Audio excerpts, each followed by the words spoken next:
Hello everyone, welcome to Chat Club. I'm your host Alan Hilchey, and there's only one rule on Chat Club, you all know it. Everybody talks about Chat Club. Good evening, good morning, wherever you are, and I welcome you to another podcast of Chat Club. Now, my 1 year anniversary was in September. I kind of blew that away. It's been a couple of months since I've had a podcast. Have had an extremely a lot of things went on in my life. Just had a job change, new career path. A lot of different things have changed in my life for the positive, obviously. I've been looking for this change for a while. So this podcast here is going to be number 23. Now, the subject was brought to my attention by one of my listeners and one of my coworkers, C.O. Bry. I won't say his name just in case he wanted his name to be out of this, and I understand that.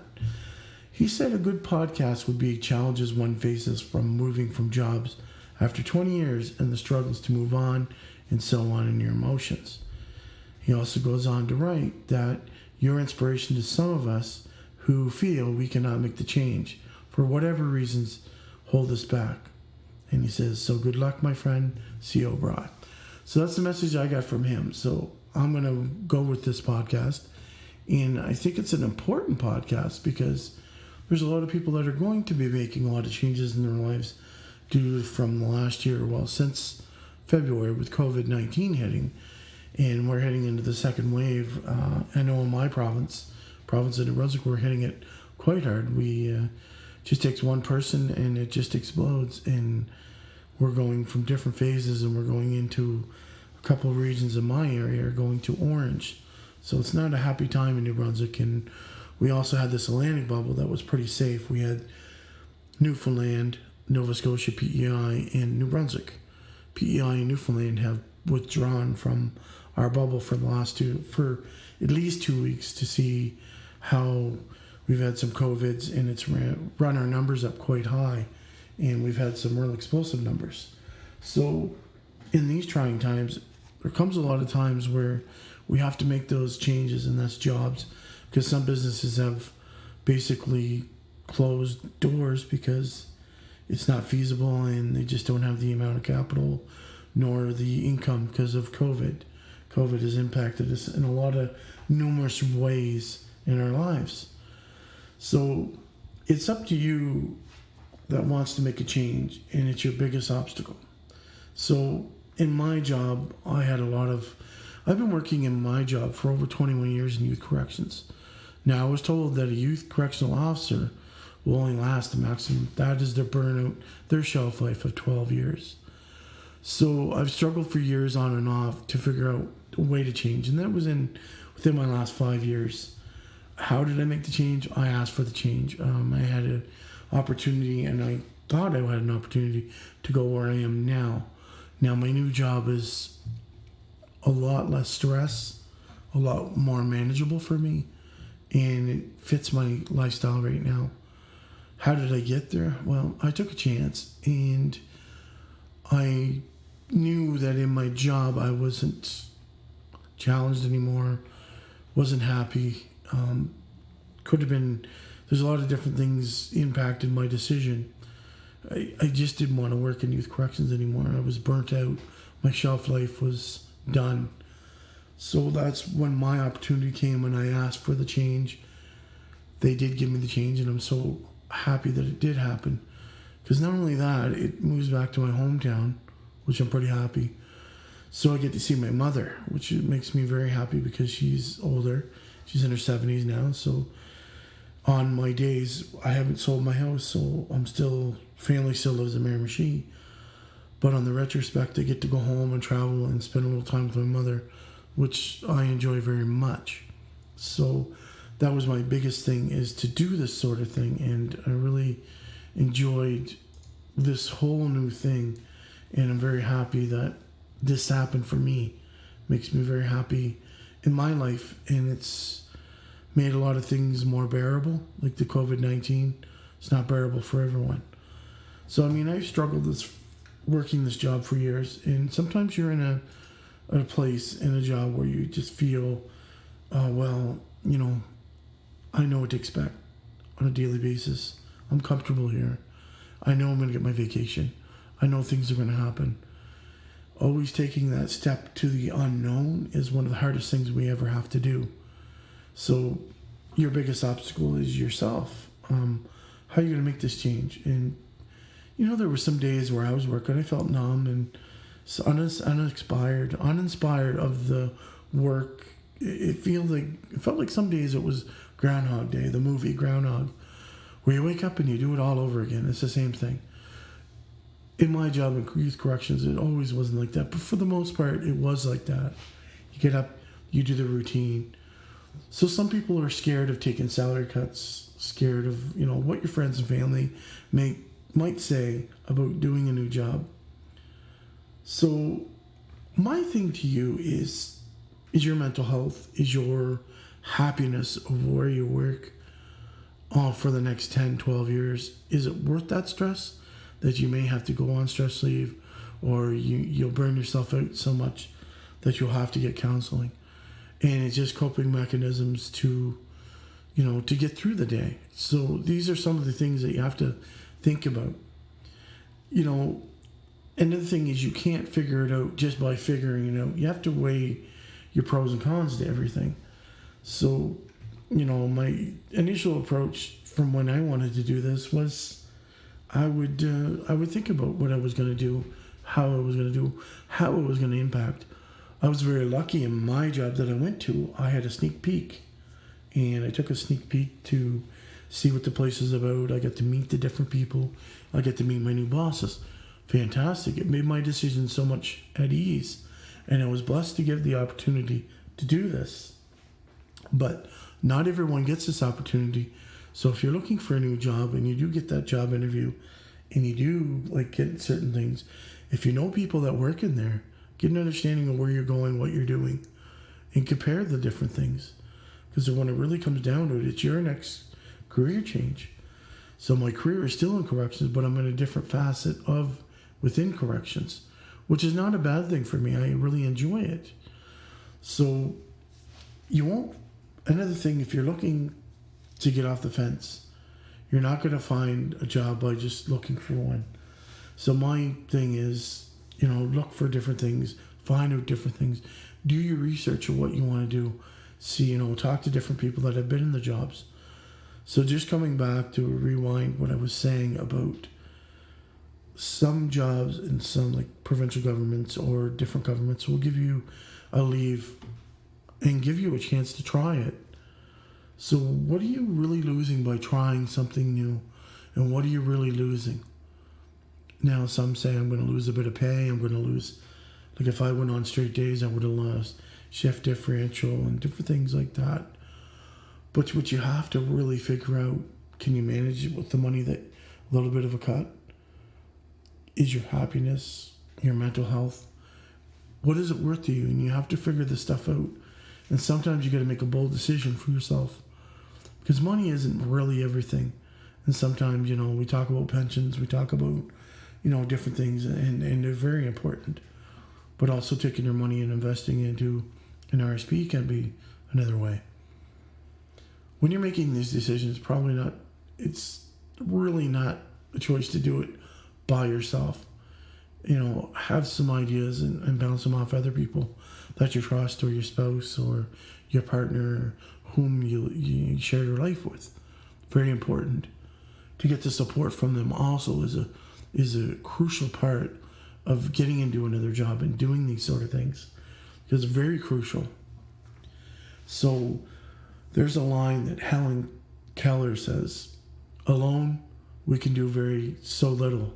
Together we can do so much." So it's just a phrase, and getting different things. The biggest challenge is you face in your career what you want to change, but you don't want to risk your security of the job that you have. And I get that. And being comfortable, I guess it's kind of like I was comfortably uncomfortable. You're comfortable, but you're uncomfortable because you've had your inputs with the job and the career that you chose. So, you'd have bursts of energy throughout your career, and you'd have periods where you weren't so much. You want that new spice of life when you get into a new job, something that excites you, something that's going to give you the spice of life and jump into it. Don't act it out. Don't try to figure it out. Try to in your career change. It took me about 5 years to figure out that I needed this change. I was still working on myself because, as I've said in other podcasts, I've had to work on myself because of the negativity that I had, the things like traumatic things that have happened, and I haven't stepped past it. But now I'm past that point where my past isn't defining like where I am today, and it's fantastic. And there's different things that, you can get a counselor to help you out, and you can get I know there's my last episode I had Tracy Underhill with the coaching. You can look at that option. It's there.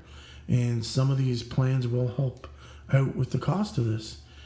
And sometimes taking a little bit of money to figure out what you really want in your health, and to get your health and your mental health is most important. So when you're looking for opportunities, it doesn't float in the clouds. You really have to look for it. And you really have to word of mouth and put yourself out there. And you really have to look. I know there's sites called LinkedIn. There's professional sites that you can look into if you want these changes. But the biggest thing is, if you want this change, you shouldn't do the change because you're hateful.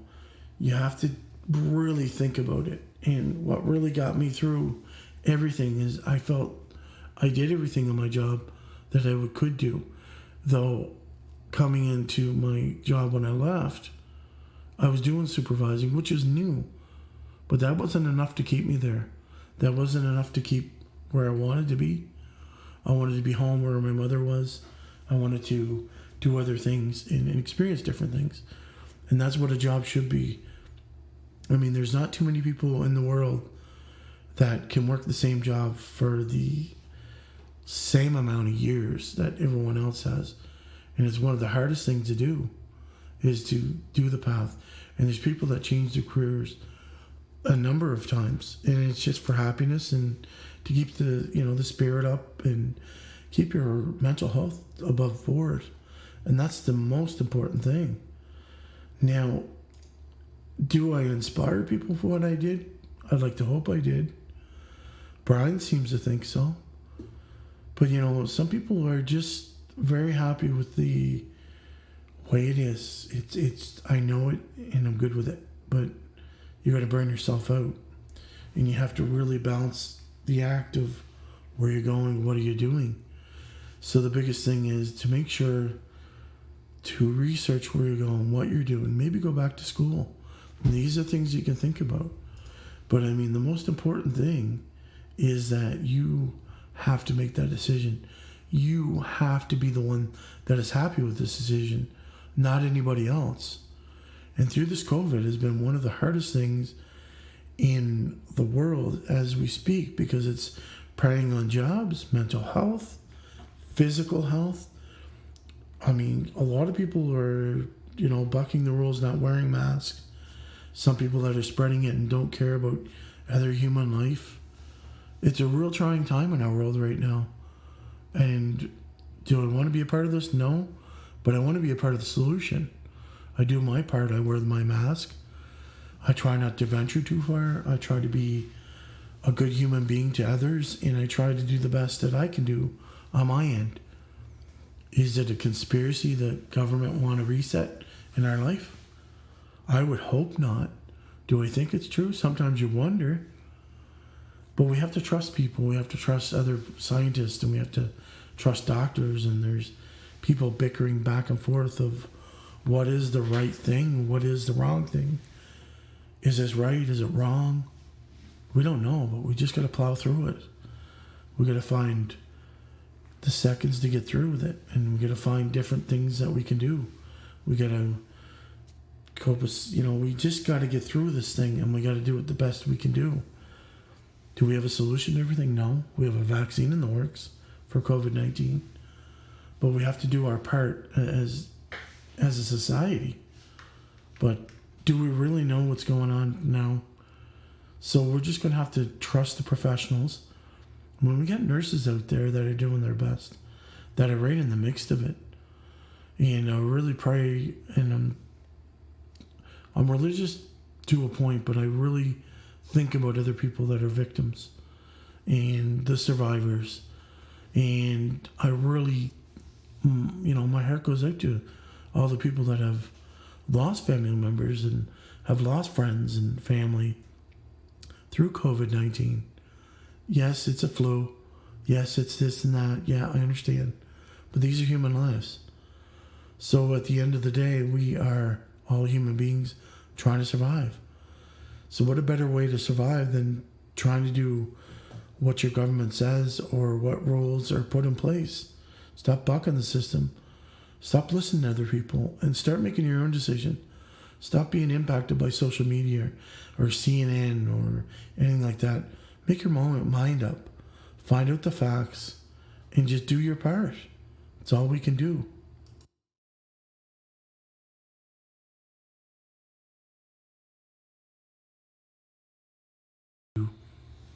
Say what's on their mind, trying to be politically correct, trying to do what we got to do to get through this COVID-19, the pandemic, the world pandemic. But when it really comes down to everything that's going on, there's not really much we can do but follow the rules, follow what we need to do. So going back to the question of changing careers, probably one of the hardest things I ever had to do, but one of the most inspiring things I had to do for myself. I had to figure this stuff out and do it. Eventually, when I asked last year to do this transfer, then COVID came up and then everything got delayed.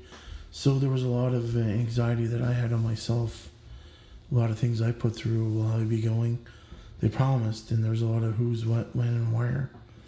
And there was a lot of not optimism, and there was a lot of doubt that I would end up going. There's a lot of people that looked at me that at work and said, aren't you gone? Aren't you gone yet? I'm like, not yet. They never gave me the word. So there's a lot of that stuff, and I had to go through a lot of emotional stuff there at that point. So I hope I answered everything in this podcast. Kind of wanted to, bring some of what I went through to hopefully help other people and help people like O'Brien that are looking for these changes and are looking for the strength and the courage to do it. Sometimes you just have to do things that you really don't want to do, but you do it. And the end of the story is I did it, and I really enjoy where I'm going, and I've worked there for a couple weeks, and I really enjoy the people, enjoying the different scenery for myself, and it's very uplifting. And you can tell by my podcast, I have a little more upbringing, a little more oomph, a little more happiness. Not to say that I wasn't happy before, but this is a new challenge for me, so it makes me more enthusiastic, more optimistic, and where my next challenges are for myself in this podcast. So what I want from you, and I'm going to end my podcast, I want you to be the best person you can be at any given moment. I mean, that's all we can ask, is to be a better person, a better you. So I hope this podcast, Brian, is kind of the answers that you were seeking, and I hope I was informative of my perspective of the transition from a job that you've been in 20 years or 5 years and going to a new career. And I hope this is everything that you can understand. I'm Alan Helchie. This is Chat Club. Thank you very much for listening. And until next time, I'll catch you later.